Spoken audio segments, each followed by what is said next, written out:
14 mai, Esdras, chapitre 4, chapitre 5, chapitre 6.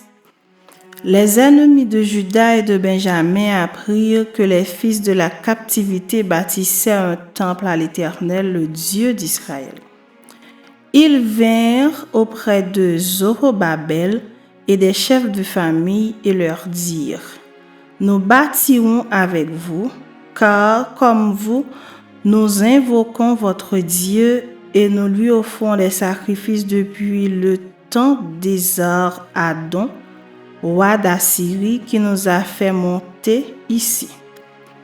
Mais Zorobabel, Josué et les autres chefs des familles d'Israël leur répondirent : Ce n'est pas à vous et à nous de bâtir la maison de notre Dieu. Nous la bâtirons nous seuls à l'Éternel, le Dieu d'Israël, comme nous l'a ordonné le roi Cyrus, roi de Perse. Alors les gens du pays découragèrent le peuple de Juda. Ils l'intimidèrent pour l'empêcher de bâtir et ils gagnèrent à prix d'argent des conseillers pour faire échouer son entreprise. Il en fut ainsi pendant toute la vie de Cyrus, roi de Perse, et jusqu'au règne de Darius, roi de Perse. Sous le règne d'Assuérus, au commencement de son règne, ils écrivirent une accusation contre les habitants de Juda et de Jérusalem. Et du temps d'Artaxerxès, Bishlam, Mithridate, Tabéel et le reste de leurs collègues écrivirent à Artaxerxès, roi de Perse. La lettre fut transcrite en caractères araméens et traduite en araméen. Réhum, gouverneur, et Shimshaï, secrétaire, écrivirent au roi Artaxerxès la lettre suivante concernant Jérusalem. Réhum, gouverneur, Shimshaï, secrétaire, et le reste de leurs collègues, ceux de Din, d'Arphaxatak, de Tarpel, d'Apharas, d'Érec, de Babylone, de Suse, de Déa, d'Élam, et les autres peuples que le grand et illustre Osnappar a transportés et établis dans la ville de Samarie et autres lieux de ce côté du fleuve, etc. C'est ici la copie de la lettre qu'ils envoyèrent au roi Artaxerxès. Tes serviteurs, les gens de ce côté du fleuve, etc. Que le roi sache que les Juifs partis de chez toi et arrivés parmi nous à Jérusalem rebâtissent la ville rebelle et méchante, en relèvent les murs et en restaurent les fondements. Que le roi sache donc que si cette ville est rebâtie et si ses murs sont relevés, ils ne paieront ni tribut, ni impôt, ni droit de passage, et que le trésor royal en souffrira. Or, comme nous mangeons le sel du palais et qu'il ne nous paraît pas convenable de voir mépriser le roi, nous envoyons au roi ces informations. Qu'on fasse des recherches dans le livre des mémoires de tes pères, et tu trouveras et verras dans le livre des mémoires que cette ville est une ville rebelle, funeste au roi et aux provinces, et qu'on s'y est livré à la révolte dès les temps anciens. C'est pourquoi cette ville a été détruite. Nous faisons savoir au roi que si cette ville est rebâtie et si ses murs sont relevés, par cela même tu n'auras plus de possession de ce côté du fleuve. Réponse envoyée par le roi à Réhum, gouverneur, à Shimshaï, secrétaire, et au reste de leurs collègues demeurant à Samarie et autres lieux de l'autre côté du fleuve, salut, etc. La lettre que vous nous avez envoyée a été lue exactement devant moi. J'ai donné ordre de faire des recherches et l'on a trouvé que dès les temps anciens, cette ville s'est soulevée contre les rois et qu'on s'y est livré à la sédition et à la révolte. Il y eut à Jérusalem des rois puissants, maîtres de tout le pays de l'autre côté du fleuve, et auxquels on payait tribut, impôts et droits de passage. En conséquence, ordonnez de faire cesser les travaux de ces gens, afin que cette ville ne se rebâtisse point avant une autorisation de ma part. Gardez-vous de mettre en cela de la négligence, de peur que le mal n'augmente au préjudice des rois. Aussitôt que la copine de la lettre du roi Artaxerxès eut été lue devant Réhum, Shimshai le secrétaire et leurs collègues, ils allèrent en hâte à Jérusalem vers les Juifs et firent cesser leurs travaux par violence et par force. Alors s'arrêta l'ouvrage de la maison de Dieu à Jérusalem, et il fut interrompu jusqu'à la seconde année du règne de Darius, roi de Perse. Chapitre 5. Agé le prophète et Zacharie, fils d'Iddo le prophète, prophétisèrent aux Juifs qui étaient en Juda et à Jérusalem au nom du Dieu d'Israël. Alors Zorobabel, fils de Shealtiel, et Josué, fils de Jotsadak, se levèrent et commencèrent à bâtir la maison de Dieu à Jérusalem. Et avec eux étaient les prophètes de Dieu qui les assistaient. Dans ce même temps, Tatnaï, gouverneur de ce côté du fleuve, Shethar-Boznaï et leurs collègues vinrent auprès d'eux et leur parlèrent ainsi. Qui vous a donné l'autorisation de bâtir cette maison et de relever ses murs? Ils leur dirent encore, quels sont les noms des hommes qui construisent cet édifice?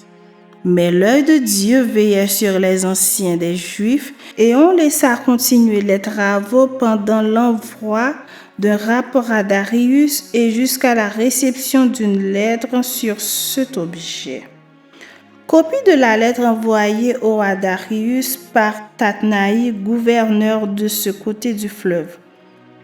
Shethar-Boznaï et leurs collègues d'Apharsac, demeurant de ce côté du fleuve.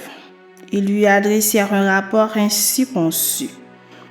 Ô roi Darius, salut. Que le roi sache que nous sommes allés dans la province de Juda à la maison du grand Dieu. Elle se construit en pierre de taille et le bois se pose dans leurs murs. Le travail marche rapidement et réussit entre leurs mains. Nous avons interrogé les anciens et nous leur avons ainsi parlé. Qui vous a donné l'autorisation de bâtir cette maison et de relever ses murs? Nous leur avons aussi demandé leurs noms pour te les faire connaître et nous avons mis par écrit les noms des hommes qui sont à leur tête. Voici la réponse qu'ils nous ont faite. Nous sommes les serviteurs du Dieu des cieux et de la terre, et nous rebâtissons la maison qui avait été construite il y a bien des années. Un grand roi d'Israël l'avait bâtie et achevée. Mais après que nos pères eurent irrité le Dieu des cieux, il les livra entre les mains de Nebuchadnezzar, roi de Babylone, le Chaldéen, qui détruisit cette maison et emmena le peuple captif à Babylone. Toutefois, la première année de Cyrus, roi de Babylone, le roi Cyrus donna l'ordre de rebâtir cette maison de Dieu. Et même le roi Cyrus ôta du temple de Babylone les ustensiles d'or et d'argent de la maison de Dieu que Nebuchadnezzar avait enlevés du temple de Jérusalem et transportés dans le temple de Babylone. Il les fit remettre au nommé Sheshbatsar, qu'il établit gouverneur, et il lui dit: prends ces ustensiles, va les déposer dans le temple de Jérusalem et que la maison de Dieu soit rebâtie sur le lieu où elle était. Ce Sheshbatsar est donc venu et il a posé les fondements de la maison de Dieu à Jérusalem. Depuis lors jusqu'à présent, elle se construit et elle n'est pas achevée. Maintenant, si le roi le trouve bon, que l'on fasse des recherches dans la maison des trésors du roi à Babylone pour voir s'il y a eu de la part du roi Cyrus un ordre donné pour la construction de cette maison de Dieu à Jérusalem. Puis, que le roi nous transmette sa volonté sur cet objet. Chapitre 6. Alors le roi Darius donna ordre de faire des recherches dans la maison des archives où l'on déposait les trésors à Babylone. Et l'on trouva à Achméta, capitale de la province de Médie, un rouleau sur lequel était écrit le mémoire suivant. La première année du roi Cyrus, le roi Cyrus a donné cet ordre au sujet de la maison de Dieu à Jérusalem. Que la maison soit rebâtie pour être un lieu où l'on offre des sacrifices et qu'elle ait des solides fondements. Elle aura 60 coudées de hauteur, 60 coudées de largeur, 3 rangées de pierres de taille et une rangée de bois neuf. Les frais seront payés par la maison du roi. De plus, les ustensiles d'or et d'argent de la maison de Dieu que Nebuchadnezzar avait enlevés du temple de Jérusalem et transportés à Babylone seront transportés au temple de Jérusalem à la place où ils étaient et déposés dans la maison de Dieu. Maintenant, Tatnaï, gouverneur de l'autre côté du fleuve, Shethar-Boznaï et vos collègues d'Apharsac, qui demeurent de l'autre côté du fleuve, tenez-vous loin de ce lieu. Laissez continuer les travaux de cette maison de Dieu, que le gouverneur des Juifs et les anciens des Juifs la rebâtissent sur l'emplacement qu'elle occupait. Voici l'ordre que je donne touchant ce que vous aurez à faire à l'égard de ces anciens des Juifs pour la construction de cette maison de Dieu. Les frais pris sur les biens du roi provenant des tribus de l'autre côté du fleuve seront exactement payés à ces hommes afin qu'il n'y ait pas d'interruption.